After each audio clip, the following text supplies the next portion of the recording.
your homework number 12, which is exercise 2-21, begins to look at transaction analysis. And, it's a multi-step problem. Basically, you need to think about something that happens in a company and then think about how the transaction would be recorded in such a way that the accounting equation would remain in balance. So, for instance, if you paid research and development expenses for the current year in cash, then our assets, cash being one of our assets, that would decrease. There wouldn't be any effect on our liabilities because we haven't taken on any debt to do this. And our equity would decrease as well because of the effect of expenses on retained earnings. Okay, and so this practice problem has you go through many of these, just so that you start thinking about, the definitions of these account names and what the effect is. You received cash from the issuance of long-term debt. That means I took a loan. Now I have cash in my pocket, right? So your assets increase and your liabilities increase. Right? So you go through all of these examples. And as you've gotten yourself accustomed to thinking in terms of transactions, then there's the big daddy at the end, problem 2-01. Okay, so we have got, just like in that example I walked you through in the lecture, we've got multiple transactions that need to be recorded in this sheet, and I'm going to have to lose some real estate for the Excel sheet so that I can show you this whole thing. All right, so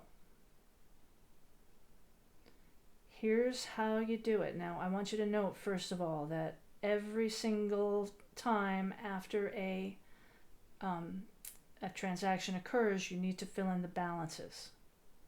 Okay, so I strongly recommend that you do this in Excel and then transfer it over to here.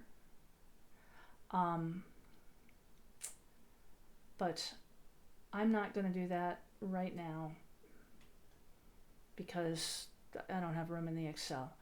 All right, so the first thing, opened a business bank account in the name of Stanley Insurance with a deposit of $60,000 in exchange for common stock. So let's see if we can find the name of the transaction. Issued common stock is the name of the transaction. Okay.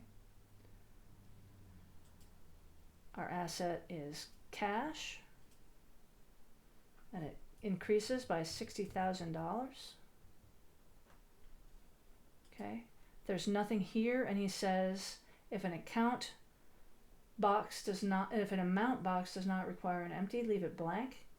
Enter account decreases and net cash outflows as negative amounts. Okay, so we opened a business bank account in the name of Stanley Insurance with a deposit of $60,000 in exchange for common stock. So over here in the equity side, we have common stock account, and that also was $60,000. Now, the next thing we need to look at is borrowed $100,000 by issuing a note payable. So here is our transaction name, issued a notes payable. We increase cash by $100,000. Nothing happens here, nothing happens here, but we have a liability of a note payable of $100,000. Okay, so now they want you to put in the totals, basically. So this is 160 here and 100,000 there. And I want to check my work because I want to see what they have to say about the fact that all these are blank and not zero.